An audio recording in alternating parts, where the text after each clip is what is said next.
नमस्कार. आज आपण ऐकणार आहोत इयत्ता 7वी धडा 2 श्यामचे बंधू प्रेम. हा पाठ लिहिला आहे साने गुरुजी यांनी. या कथेचं आज आपण वाचन करणार आहोत. मे महिन्याची सुट्टी संपवून मी परत दापोलीत शिकावयास गेलो. शाळा सुरू झाली. पावसाळाही सुरू झाला. तप्त जमिनीला मेघ शांतवू लागले. तापलेल्या जमिनीवर पाणी पडे व कसा सुंदर वास सुटे. नवीनच पाऊस जेव्हा सुरू होतो तेव्हा मातीचा एक रम्य सुंदर वास सुटत असतो. गंधवती पृथ्वी या वचनाची त्यावेळेस आठवण येते. फुलाफळात जो रस, जो गंध असतो, एक प्रकारचा स्वाद असतो, तो पृथ्वीच्याच पोटातला. घरून दापोलीस येताना यावेळेस मी एक निश्चय करून आलो होतो. सुट्टीत घरी असताना एके दिवशी लहान भाऊ नवीन सदऱ्यासाठी हट्ट धरून बसला होता. त्यावेळेस त्याची समजूत घालताना आई म्हणाली, तुझे अण्णादादा मोठे होतील, रोजगारी होतील, मग तुला 6 महिन्यांनी नवीन सदरा शिवतील. आता नको हट्ट धरू. मित्रांनो, माझ्या लहानपणी कपड्यांचे बंड फार माजले नव्हते. आम्हाला कोट माहीतच नव्हता. कित्येकदा सदराही 1-2 वर्षांनी नवीन मिळायचा. थंडीच्या दिवसात धोतर चौघडी करून गळ्याशी बांधून शाळेत जावयाचे. मफलर नव्हते, जॅकेटे नव्हती, गरम कोट नव्हते. माझ्या धाकट्या भावाचा सदरा फाटला होता. आईने त्याला 2-3 गाबड्या लावल्या होत्या. आपल्या भावास नवीन कपडा शिवून न्यावयाचा असे मी ठरवून आलो होतो. परंतु पैसे कोठून आणावयाचे? माझे वडील कोर्ट कचेरीच्या कामास दापोलीस येत.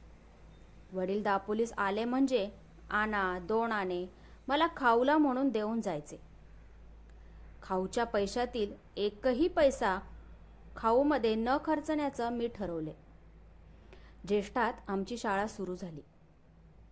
गणेश चतुर्थीला 3 महिने होते. तेवढ्या महिन्यात या खाऊंच्या पैशाचा रुपयाभर जमला असता. गणेश चतुर्थीस धाकट्या भावास कोट किंवा सदरा शिवून न्यावयाचा असे मी मनात निश्चित केले. ध्येयावर डोळे होते. रोज पैसे मोजत होतो. गणेश चतुर्थी जवळ येत चालली. माझ्याजवळ 1 रुपया 2 आणे जमले होते. गौरी गणपतीला नवीन कपडे करतात. आपल्या गावातील मुलांना त्यांचे आईबाप नवीन कपडे शिवतील. परंतु माझ्या भावास कोण शिवील? माझ्या भावाला मी शिवून देईन. मी शिंप्याकडे गेलो. माझ्या भावाच्या वयाचा एक मुलगा मी बरोबर घेऊन गेलो. त्याच्या अंगाचा कोट शिवावयास मी सांगितले. 2 वार कापड घेतले. अर्धा वार अस्तर घेतले. कोट तयार झाला. जवळच्या पैशात सारा खर्च भागला. तो कोट हातात घेतला तेव्हा माझे डोळे अश्रूंनी न्हाले होते. मी घरी जाण्यास निघालो. मी ज्यांच्याकडे राहिलो होतो ते म्हणाले, पावसा पाण्याचा जाऊ नकोस. नदी नाल्यांना पूर आले असतील. पिसईचा पर्या, सोंडेघरचा पर्या यांना उतार नसेल. आमचे ऐक. मी कोणाचे ऐकले नाही. हृदयात प्रेमपूर आला होता. तो नदी नाल्यास थोडीच भीक घालणार. नवीन कोट बांधून घेऊन मी निघालो.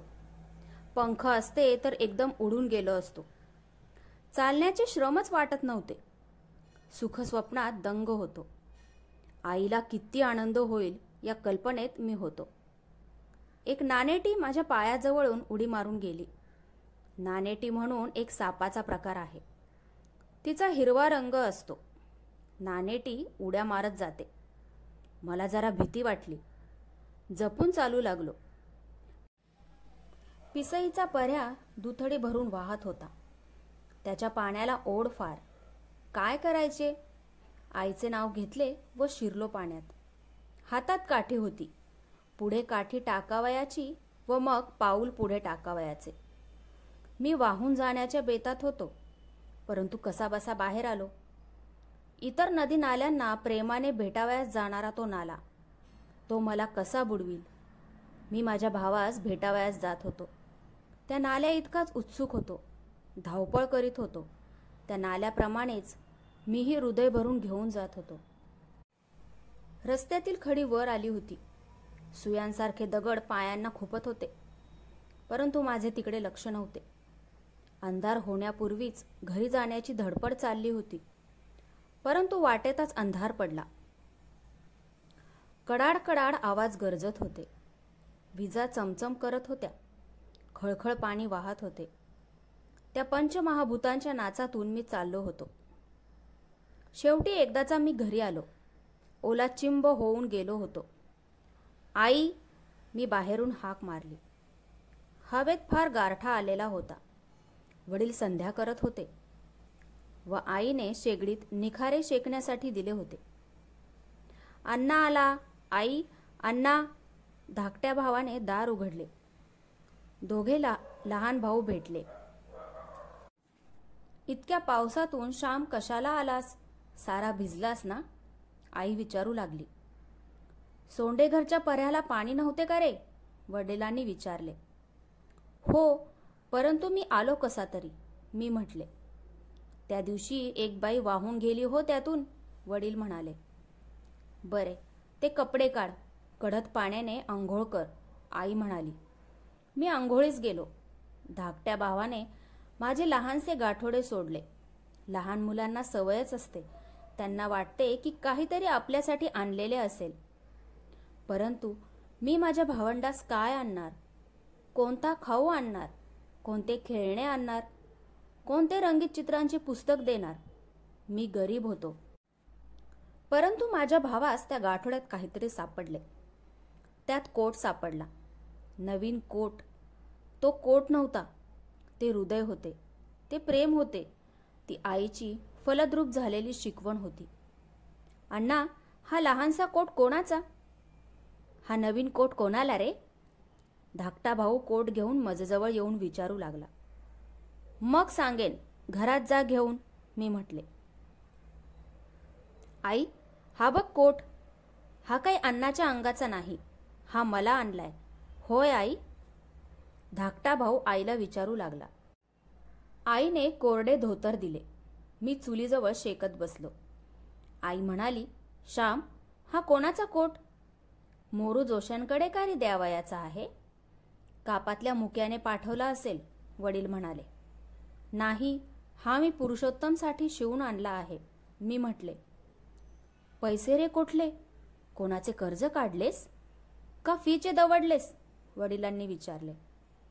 कोणाच्या पैशांना हात तर नाही ना लावलास? आईने कातर स्वरात विचारले.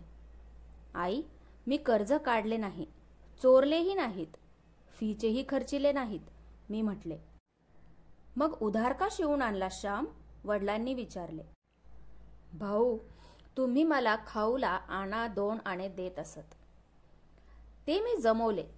गेल्या 2-3 महिन्यांचे सारे जमवले. त्यातून हा कोट शिवून आणला.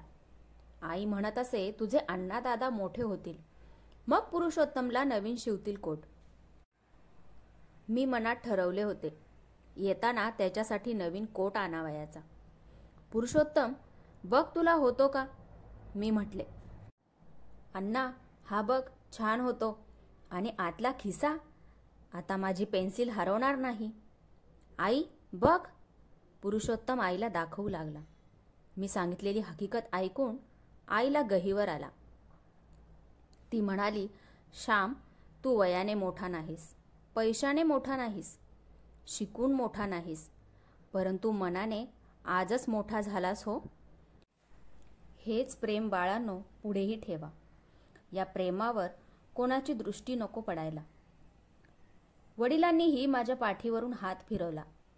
ते बोलले नाहीत. त्या हात फिरवण्यात सारे बोलणे होते, साऱ्या स्मृती होत्या.